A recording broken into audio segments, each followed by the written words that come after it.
Monday morning కోసం గమనించాల్సిన విషయాలు క్లుప్తంగా చూద్దాము. 50 పాయింట్ల వరకు పాజిటివ్ గా వైపు నిఫ్టీ ఓపెన్ తర్వాత సుమారుగా 60 పాయింట్లు డౌన్ సైడ్ మూవ్ అవుతూ 24,300 లో ఫామ్ చేసిన తర్వాత ఆ లెవెల్ నుంచి రికవరీ అవుతూ 24,430 లెవెల్స్ వరకు రీచ్ అయిన తర్వాత రెస్ట్ ఆఫ్ ద డే మొత్తం కూడాను కన్సాలిడేషన్ ఫేజ్ లోనే ఉందని చెప్పుకోవచ్చు. నిఫ్టీ చివరికి 66 పాయింట్లు లాప్పడి 24,383 దగ్గర క్లోజ్ అయితే సెన్సెక్స్ 166 పాయింట్లు లాప్పడి 78,094 దగ్గర క్లోజ్ అయింది. వేరాజ్ బ్యాంక్ నిఫ్టీ 117 పాయింట్లు లాప్పడి 57,264 దగ్గర క్లోజ్ అయింది. ఇక సెక్టార్ వైజ్ పర్ఫార్మెన్స్ చూడాలంటే గత 3-4 రోజులుగా పాజిటివ్ గా ట్రేడ్ అవుతున్న ఐటీ స్టాక్స్ ఈ రోజు నెగిటివ్ గా మూవ్ అవడం తోటి నిఫ్టీ ఐటీ 1.56% నెగిటివ్ గా మూవ్ అవుతూ అండర్ పర్ఫార్మ్ చేస్తే నిఫ్టీ ఆటో ఈ రోజు 1.64% పాజిటివ్ గా మూవ్ అవుతూ అవుట్ పర్ఫార్మ్ చేసింది.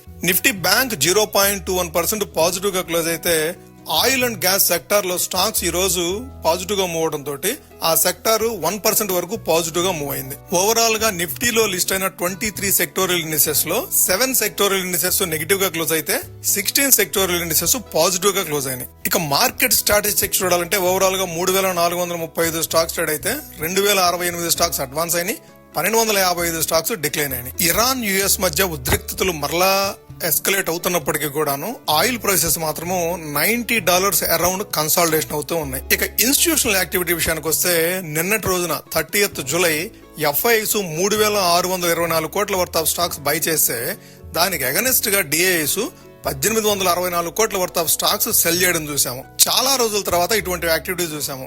డిఐఎస్ అమ్మిన దానికంటే FIS double the quantity buy చేయడం అనేది ఇది పాజిటివ్ ఇండికేషన్ మన మార్కెట్స్ కి. ఇక చార్ట్ ప్రకారము నిఫ్టీకి, బ్యాంక్ నిఫ్టీకి, సెన్సెక్స్ కి సపోర్ట్ అండ్ రెసిస్టెన్స్ చూద్దాము. నిఫ్టీకి సపోర్ట్ 24,270 నుంచి 24,250 ఆ 20 పాయింట్ రేంజ్ అనేది సపోర్ట్ కింద యాక్ట్ చేసే అవకాశం ఉంది. అదే రెసిస్టెన్స్ పరంగా చూడాలంటే ఈ రోజు హై 24,430 అనేది ఫస్ట్ రెసిస్టెన్స్ కింద యాక్ట్ చేస్తుంది. అది క్రాస్ చేస్తే 24,500 వరకు కూడా క్విక్ గా అప్ సైడ్ తీసుకునే అవకాశం ఉంది. ఇక బ్యాంక్ నిఫ్టీ విషయానికి వస్తే నిన్న అండర్ పర్ఫార్మ్ చేసింది, కానీ ఈ రోజు న్యూట్రల్ గా క్లోజ్ అయిందని చెప్పుకోవచ్చు. జస్ట్ 0.2% మాత్రమే పాజిటివ్ గా క్లోజ్ అయింది.